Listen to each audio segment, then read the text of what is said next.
You're listening to the Soul Career Podcast, the podcast that brings you stories from people who've taken a risk to discover careers that fill them with purpose and make them come alive.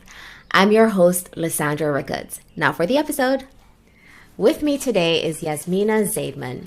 Yasmina is Chief Partnerships Officer at Acumen, a global nonprofit organization that changes the way the world tackles poverty by investing patient capital in early stage businesses whose products and services are enabling the poor to transform their lives.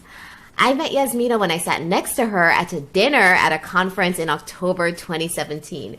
We hit it off immediately, and she actually offered to mentor me as I had just received the offer to become the new CEO of the Branson Centre. Since then, she's become my mentor and friend. We jump on Zoom calls and we meet up in New York whenever I'm there so we can get to meet up in person. Yasmina, welcome to the Soul Career Podcast. Thank you so much. I'm so excited to be here. Awesome. Very happy to have you on. You were my first official mentor, by the way. So let's start with your current role as Chief Partnerships Officer at Acumen. What exactly does Acumen do, and what exactly do you do? Great. So I've been at Acumen for almost 18 years, and so the challenge is to keep it short because I could talk about Acumen all day long, which is probably a good sign. I'm still just extremely enthusiastic about the work that we do. So Acumen really was started to find innovative solutions to problems of poverty, and also kind of challenge the status quo of how we think about poverty, how we think about low-income people, but also how we think about capital and the kind of leadership that's needed to solve big problems. So those are kind of the two big areas of what we do. We use capital very creatively to support businesses so that they can really maximize their impact. And we want them to grow, we want them to be profitable, but we really see investing as a means and not an end. We don't want to prove that you can make money solving problems of poverty. We want to use capital creatively to solve these big problems. And then the other piece is leadership. It's a huge part of our work now that wasn't there when we started, but we realized that building the right institutions so that the world works for everyone takes leadership at every level. And so I think, like you, we've always cared a lot about how do you develop people, and whether they're starting a business or working in a big corporation or working in government, what are the leadership principles that can help us build institutions that really put people and the planet at the center of our solutions rather than profit and capitalism. Exactly. And I love this language of patient capital, which is it's a very well used phrase in the nonprofit world. But just explain, what is patient capital? Why can't we all have patient capital? Why is capital so impatient? I think everybody needs patient capital. So patient capital is interesting because it's often capital for very impatient change agents. So people who are really eager to change systems, but they want to use capital to grow their business without compromising on building it in the right way.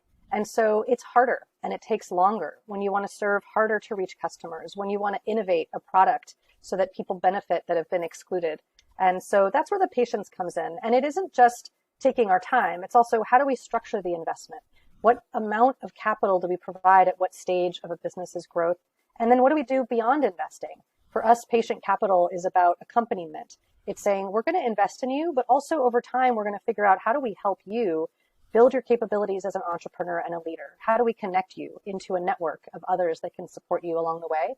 And so the patient capital model for us, again, isn't profit maximizing. It's using capital to drive impact and honestly to help scale innovations into their right place. Some of our innovations end up partnering with government, right? And leveraging government support, and others go a very commercial route. Sorry. So we're really excited to see the kinds of things that we support with patient capital able to leverage capital from more commercial sources that are maybe less patient, but we're there to de-risk them, to help them get to that stage and kind of graduate on to more traditional forms of capital. And we've seen, we've invested about $132 million in 130 companies, but those companies have gone on to raise almost $1 billion. Wow. So we're just excited to see that, we have a relationship to traditional markets, but like you said, we want to change those traditional markets. We want them to think about how are they combining the goals of growing capital, growing value but creating solutions that actually are good for the people on the planet, which we all need at the end of the day for a thriving economy and a thriving society. Exactly. So, Yasmina, Acumen is actually an investor, but also a nonprofit organization. So, that is kind of the definition of impact investment. So, tell us a little bit about the impact investment space. Yeah, so the impact investing space is something that has been really evolving. I remember when I was in graduate school, I was really interested in this idea of a spectrum of capital. And it turned out that that was a concept that had already been developed by someone named Jed Emerson, who's a brilliant thinker who's helped catalyze the space. And essentially the idea is that, capital can be used along a whole spectrum for different objectives. And what is considered impact investing is quite broad. It could be what we do, which is where we use philanthropy to do a lot of our investing and then turn it into this patient long-term investment that goes into a company but can be recycled by us. It can also be kind of all the way up to socially responsible investing, right? Commercial investing in publicly traded funds and public companies where you say, we want to avoid investing in something like oil and gas. So the term means many things now. But I think what's been helpful within the impact investing space is a real need for clarity and more clarity around measuring impact. So what is the impact that you're trying to create and how do you hold yourself accountable for that? Because it's easy to say, we're going to be impactful or we're going to have a social impact. But if you're not specific about what it is, then I think it's harder to then make that claim. So we've been really pushing for that clarity around metrics and accountability. And so when you hear things like, there's no trade-off. There's no trade-off. You can actually invest with impact and outperform the market. That's really true in many areas. But then you want to be clear, what is that impact? And there's some spaces where you can see that convergence of profitability and impact. Right. I think renewable energy is an area like that. Mm-hmm. But there's other areas where we don't see that same correlation, reaching very difficult to serve customers, low-income people in developing economies, or even in areas in developed economies that are underserved by markets. We actually see that in the beginning, you don't see those outsized returns. And there is often a need for subsidy somewhere in the model, which is, we think, a highly valued role that philanthropists and governments can play so that you build sustainable business models, but recognize that they're not going to yield the same returns that a different kind of investment might. So it's having that sophistication when you think about impact and investing of what you're trying to achieve, both with the impact side and with the investing. What kind of returns do you need, depending on the kind of investors that you're working with? But it's a really exciting space, and I think there's a ton of nuance now, and it's a space that needs, frankly, a lot of different kinds of skill sets. Yeah, and I love that you brought that up because that's exactly what we were trying to do at the Branson Centre, which is why I think you offered to mentor me. Because in an emerging market like Jamaica, like the Caribbean, investing in small companies in and of itself is impact, because we don't have that dynamism in our economy for small businesses to scale very quickly. So the first piece of capital that goes into the business is often more philanthropic, which is where the Branson Centre came in and which is where Richard Branson came in originally. And then you were able to guide me as I try to raise money, to invest in businesses and so on, which is a great segue into what you actually do at Acumen, which is Chief Partnerships Officer. Tell us about that. So it's a role that I kind of created about 8 years ago. And it came out of this realization that, for me early in my career, I had worked in corporate sustainability.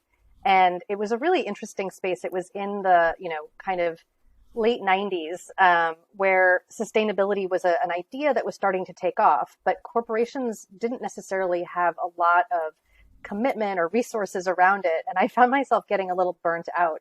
And so I said, well, I don't think corporations are really ready to make the big shifts that are needed.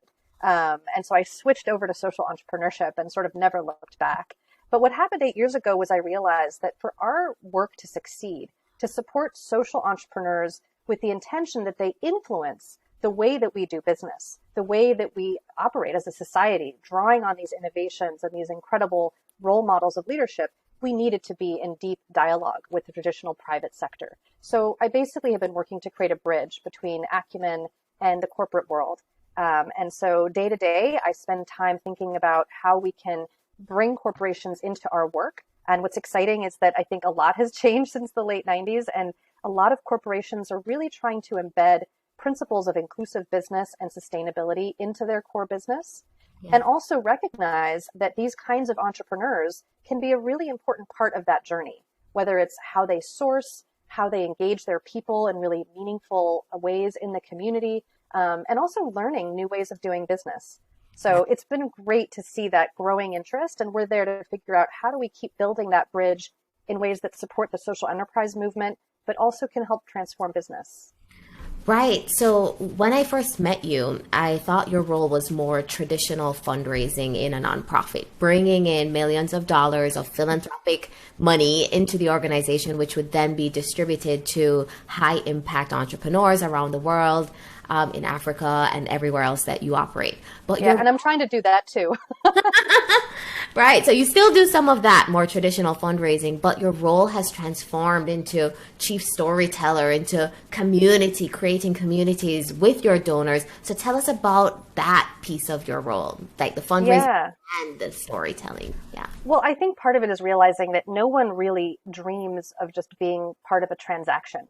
Yeah. And so in the same way that I've always felt this deep respect for the entrepreneurs that we support, I have that same excitement about the people that I work with in the corporations that partner with us who are really committed to transformation and impact. And so it's really this idea of partnership that's at the heart of what I do and what I think Acumen as an organization embraces, which is let's imagine that we have the same vision, right? We want to have a world that works for everyone. We also, I think it's important for us that we work with organizations that really see poverty as this core issue, that if we live in a world that accepts inequality, that accepts that there are people who are, treated differently to the degree that they're not treated as fully human, that we can't all succeed as a society. So finding that connection and vision is sort of this beautiful moment. But then behind that, there's the hard work. How do you align your strategies? How do you find the right assets to bring together? And it's kind of never ceases to be interesting and fascinating, both that kind of vision and values place, but then the kind of really hard work of saying, but what can we really do together that makes sense? And so, yeah, it is an interesting thing as we talk to different companies, whether it's their vision as a company, their strategy, but also individual personalities, right? We often are asking people to take risks, to push for something new, to sort of use their imagination. And a lot of our partners are pushing us as well, really saying, how do you bring these themes into your work that matter to us? So it's a dance, and it's this kind of really this exploration for me over the past 8 years of what partnership means. Yeah. That's been such an appealing part of the work. Right. So can you give us an example of how Acumen has worked with a partner on something cool to create impact in the communities that you serve? Yeah, absolutely. So I think top of mind for me right now is the work that we've been doing with IKEA social entrepreneurship. And I think many people who are IKEA consumers have seen that it's a company that really cares about sustainability. And it shows up in a lot of the messaging, but also the products themselves. But one thing that they did that really blew my mind just a few years ago is they initiated a program called IKEA Social Entrepreneurship. And the question they seemed to be asking themselves, or how they explained it to me, was, how can we use the assets of our business, whether it's, the way that our business works in procurement or just the talent of our team to support the social entrepreneurship movement. Mm-hmm. And so when I heard that, I'm like, why? Why are you doing this amazing thing? And they said, because we think that the social entrepreneurship movement is going to be a big part of how we solve the world's biggest problems. And if we can support the movement, then we must. And again, at every level, I was just really deeply impressed. So then we had this opportunity to start partnering with them. And specifically what we've been doing is supporting an accelerator model where together we identify early stage businesses. We've been focusing on East Africa that, again, sort of share these common values of building businesses that improve people's lives. And essentially tapping into the resources we have through Acumen Academy, which is sort of the leadership and training part of our organization, with IKEA, and having IKEA personnel, IKEA people, they call them co-workers, which says a lot, who are working directly with these entrepreneurs. So providing the mentorship and the support to help them take their business idea to the next level of scale. And what's amazing is what happened last year. This was the first time we ran the accelerator. COVID hit right in the middle of this program. And we both had the same thought at the same time. What's going to happen to these companies that are seeing huge disruptions in their business model? All these dreams that we had that they could take these ideas and use them to scale. Suddenly we were like, we don't even know if they'll be here in a few months' time. And so IKEA Social Entrepreneurship came forward and said, we need to give them some kind of emergency bridge to get them through this program and to the other side so that they can actually take these ideas forward. And so again, it spoke to the nature of the partnership, just so focused on understanding who these entrepreneurs were and accompanying them through this really difficult period. And then the last thing I'll say about IKEA, I do like talking about them, is we were really interested in this question of how can corporations really engage entrepreneurs in meaningful ways, including in their own supply chains. So we're launching a research project right now with IKEA Social Entrepreneurship and this amazing alliance of social entrepreneurs that's under the umbrella of the World Economic Forum to essentially identify entrepreneurs that are really ready to partner with corporations, ready to do business with them, ready to bring their insights, their products into their business model. And that's what we'll be working on this year with them. So really excited about both the direct impact we can have on entrepreneurs, but also the learning that we want to do together. Absolutely. And I love this story because we at Soul Career actually placed a client who was an American client who was living in Denmark. She got a job through us at IKEA in Sweden in their sustainability division on their communications team. So you may be working with her. Marianne, big up. I would love to meet her. Absolutely. She's going to be on the podcast in a few months as well, talking about that journey to IKEA, to working on these amazing initiatives that just fill her with joy. So I'm so glad you coincidentally brought this up as an example. Connecting the dots. Absolutely. So you mentioned the last piece of what I want to talk about on this, on what the work that Acumen does, is the kinds of entrepreneurs that you invest in. So we've talked about the partnerships, the impact, the capital piece, but we haven't really spoken about the entrepreneurs. So give us a flavor, some examples of the countries and the types of businesses you've invested in. Absolutely.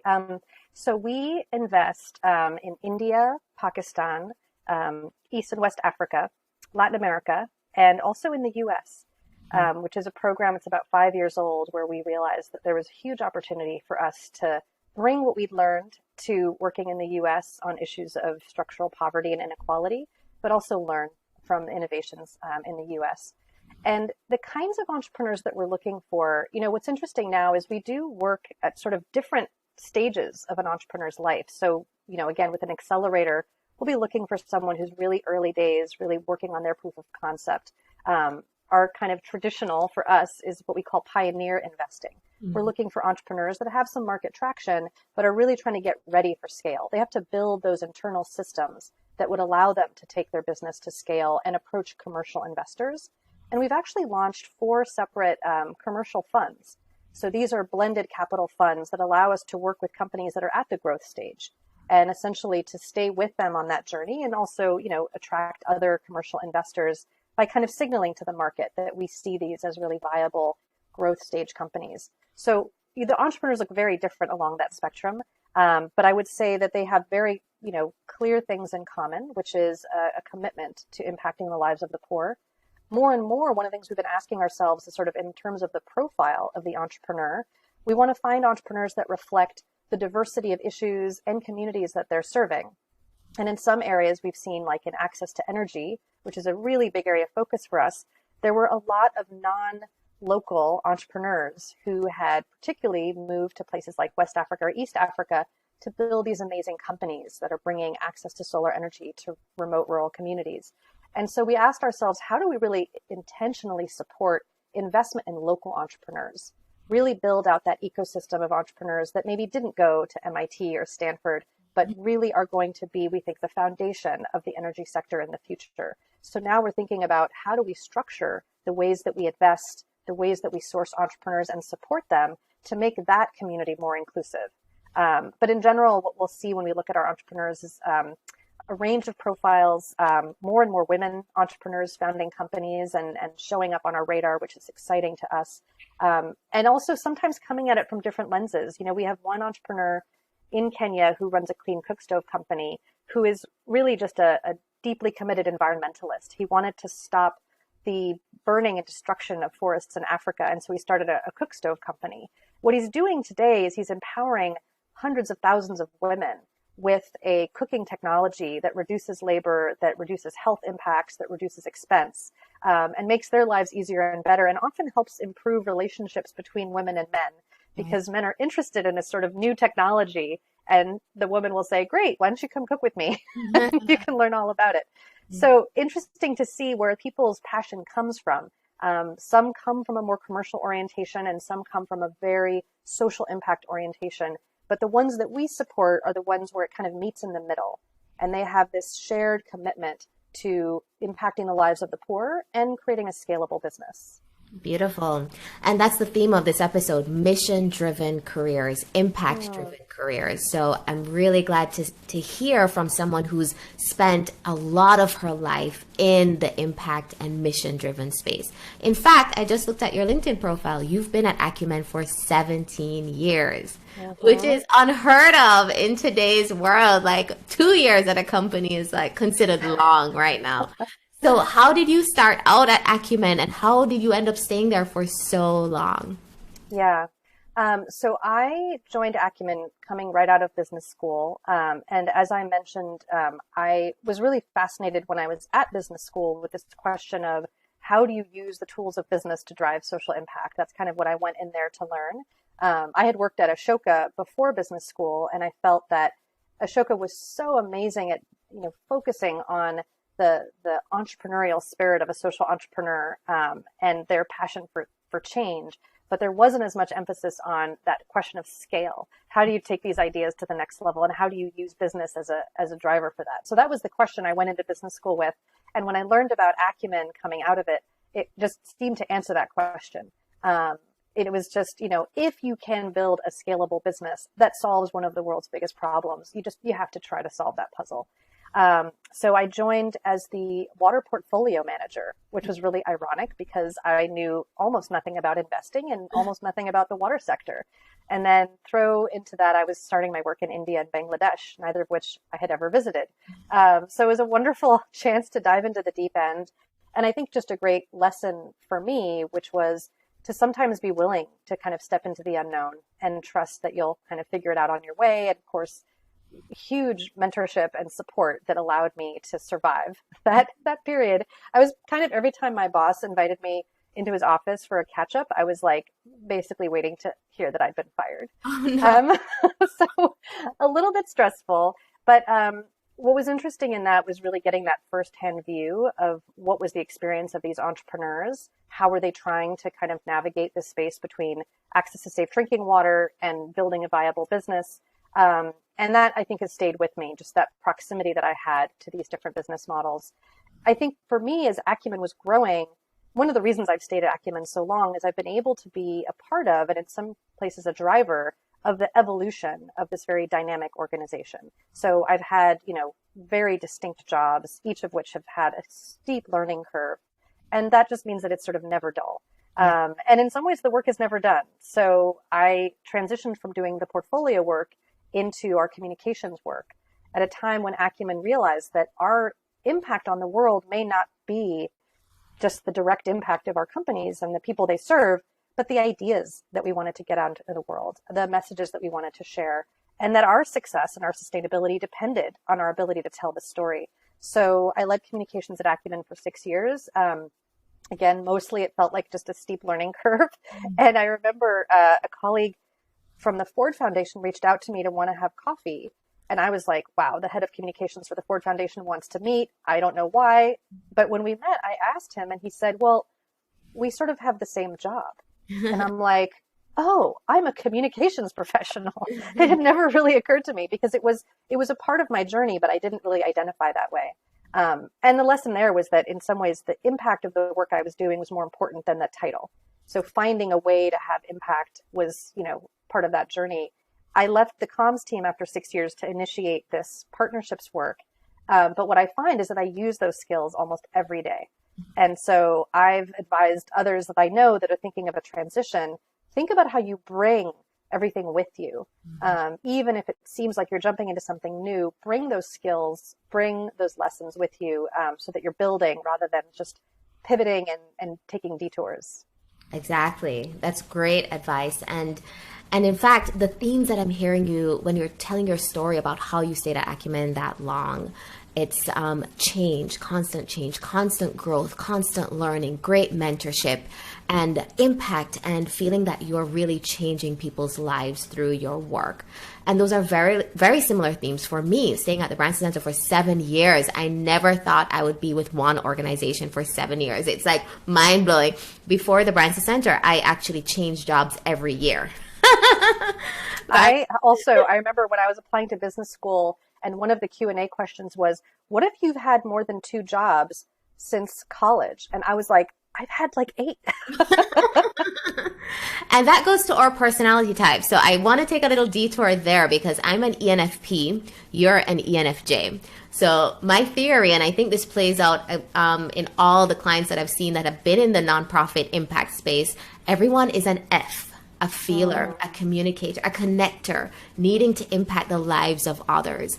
And for me as a P, jumping around, jumping into very dynamic environments that are constantly changing and helping to navigate that change, navigate the chaos, the exciting chaos is something that a lot of Ps love, whereas Js bring structure. They bring the path. They come in and they kind of guide how the organization is going to evolve over time. So I think it's really interesting that we have that. It is interesting. And actually, when I was thinking about this, so I'm kind of on the cusp of P and J, and I sort of vaguely remembered that, but I didn't really know what it means. And so what you're describing actually really resonates, because what I found working in Acumen, and one of the reasons that I have felt like I can continue to stay and grow there, is that there's this really great dynamic tension within Acumen's culture between this innovation and entrepreneurship and this real value in rigor and accountability. Mm-hmm. And so within our teams, we have both types. We have people that are incredibly creative and entrepreneurial. They don't really love to be constrained. They don't love bureaucracy. But we have this other sort of really important part of our work, which is accountability, the focus on metrics, the focus on having best in class accounting. You know, we have offices and functions and different kinds of investing that we work. And that rigor and accountability has allowed us to build an organization with integrity. And so I love both, but I also see those tensions and navigating that. And so I think it is an interesting temperament thing. And we've looked at that as well at Acumen. What are our temperaments and how do we respect the diversity of temperaments and the strength that that gives our organization, rather than trying to push towards a sort of homogenous view where everybody can look around and be like, thank goodness we all think the same way. Because I don't think we'd end up with the same results. Absolutely not. Diversity of approach, of a perspective, of thoughts are what gives us the best outcomes for sure. And you know, what's really funny about what you said is that I've been an ENFP my entire life, but after becoming CEO of the Branson Centre and having to be very structured, I'm now flipping to an ENFJ, which is really funny. Yeah. So and I also just, something that you made me think of is that idea of staying somewhere for a longer period of time. I mean, obviously now I feel like my identity and Acumen's, like, they kind of blend. But what happens when you stay somewhere for a long time is that it's almost like a relationship that you're forced to evolve, right? You find those uncomfortable moments and you can say, this doesn't work for me anymore. Or you can also push through and say, how do I need to transform to make this work? Or how do I challenge my organization to evolve so that I can continue my journey here? And I think that is what comes with longevity. But it's a different task in a way in building your career than sort of finding that fit that works for you, and staying there until it doesn't. Absolutely. And that's what I like to call making your current career your soul career, because it may be your soul career when you just start, and then it evolves and you change, and then you have to make it work for you and navigate and create and design the role within the organization, if you want to stay there, that works for you. It doesn't always have to be a transition out into another organization. You can make your current career your soul career. So I want point to go back to the beginning of who you are and how you even were drawn to this space. Where were you born? Where did you grow up? What business school did you go to? You keep mentioning it. I don't know which one it is, but I would like for you to say so. Yeah, I won't be coy. I went to a business school in California. No, I was very lucky to go to Stanford. Yeah. But I'll back up a little bit. So kind of arbitrarily, I was born in Greenwich, Connecticut, which is not far from where I live now. But my family only stayed there for a year because my dad was on his own journey. He's a Stanford alum, and he had gone into consulting, as so many do. So he was traveling all over the globe, and my parents were these just nomadic wanderers. They'd lived in Italy, in the Netherlands, and had moved to New York for his latest job. So I was born there. But at that point, he also, I think, realized for himself, and my dad has been an incredible mentor and role model for me, that that lifestyle just wasn't working for him. And so he decided to become an entrepreneur, to move back home to Venezuela, where he was born. So he's a Venezuelan, and really start thinking about his entrepreneurial journey. The reality is that, Venezuela at that time was, and probably I can say still is, just such a complex story in terms of just the beauty of the country, the natural resources, the richness of the culture, but also has had its share of ups and downs politically. And it was a bit of a struggle, I think, for our family to figure out how to make it work. But for me as a child, between the ages of 1 and 5, when we left, I did have some memories that really stayed with me. And what I observed was that we lived in this elite bubble, right? So we would go to the country club on the weekend and swim in the pool, and it was lovely. And then sometimes we would leave Caracas and we would go out and take adventures in our VW van. And I would see a very different world. People's skin color was different, and some of the children weren't wearing shoes. And this is so in the mind of a child, it was just puzzling to me that there was such a huge difference. Mm-hmm. And I always say that I think if I'd stayed, I might have tried to find a way to reconcile that and sort of live with that. But I left at 5 and I moved to Santa Cruz, California, which is this crazy liberal bastion. In some places feels like it's kind of stood still since like 1967, but a beautiful place to grow up. And I think instilled in me these very idealistic values, right? To really care about the environment, to care about social justice and equality, to just really imagine a world that was different. So in my mind, I think putting those things together, remembering my experience in Venezuela, which I did end up studying, I started doing more research into what were the policies and what was happening in Venezuela, what had I actually seen, to try to make some sense of it, but within that kind of very liberal West Coast idealistic framework that I grew up with. So by the time I got to college, I think I already had a little bit of that bent of kind of asking questions, why are things the way they are, and can't we do better? And I remember a sort of comparative economics class that I took, and in it we studied sort of traditional development that had started after World War II. And I just remember getting really infuriated, learning about sort of traditional development as it had evolved in a sense to create markets and access to raw materials for the sort of developed world in a way that I found to be quite exploitive and at best inefficient, because it had actually exacerbated some problems of poverty and created a lot of dependence and debt. So one of my big ahas in college was, I am so mad about this. And there's a lot of stuff I'd gotten mad about in my time. I was mad about whales. I was mad about redwoods. But this one just went really deep, because it felt like a betrayal that our Western institutions had claimed that they wanted to create a more equal, just world, but they had actually simply created a marketplace that worked for their own development. Right. And I thought, I think I'm going to be mad about this for the rest of my life. And I think maybe I should think about a career path that helps me go deeper into understanding this and maybe even trying to do something about it. And that was a takeaway, and something I shared with a friend who has now become a global public health icon, which is, it's great to be driven by your passion and your enthusiasm, but sometimes you also have to connect with those darker feelings and acknowledging those places that you just aren't okay with, and not to reconcile it and not to convince yourself that it is what it is, but actually to say, no, we can do better. And that was the beginning for me. So by the time I graduated from college, I was already sort of committed to a sort of impact career. And the rest sort of is history. I bounced around a lot, but I never really looked back. And I call that crossing the threshold, where you say, my career will be about impact. Yeah. Whatever that means to you, right? And I always advise people, I'm like, you can wait and you can get to that moment at all different times in your career. But I always say the sooner the better, because sometimes it does involve that sort of navigating your path. making trade-offs, figuring out what works for you, balancing your financial goals with your impact goals. And I think it's better to start that journey earlier. Although I've seen amazing things around second career where people make that decision later in their careers, but bring so much talent and expertise to that space. So it's always a good time, but never too soon. I had no idea that you were Venezuelan. I just learned something about you.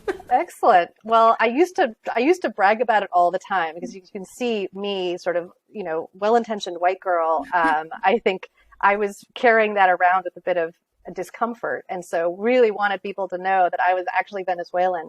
But the truth is I'm an American citizen. I grew up in California, and it's a part of my story, but I don't think I can claim any real lived experience of being Venezuelan. Well, but I do love the food. No, your story is just so similar to mine because I grew up in Jamaica from 1 to 17 or 0 to 17, 0 to 18.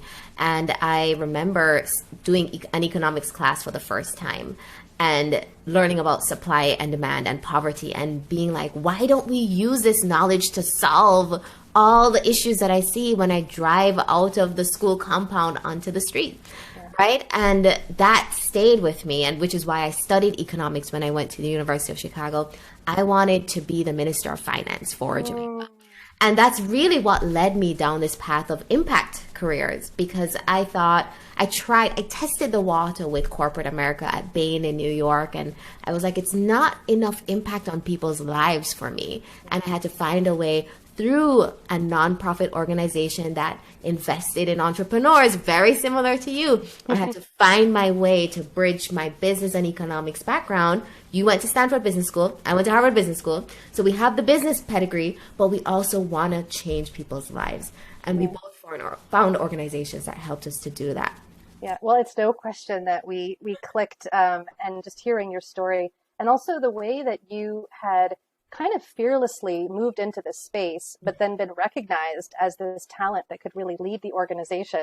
And so when we spoke and you were saying, okay, this is the opportunity I have, I thought, what a gift for you to actually step into that leadership role, and not have to sort of pay dues and wait, but to jump right into building an organization that I think has had a huge impact in Jamaica.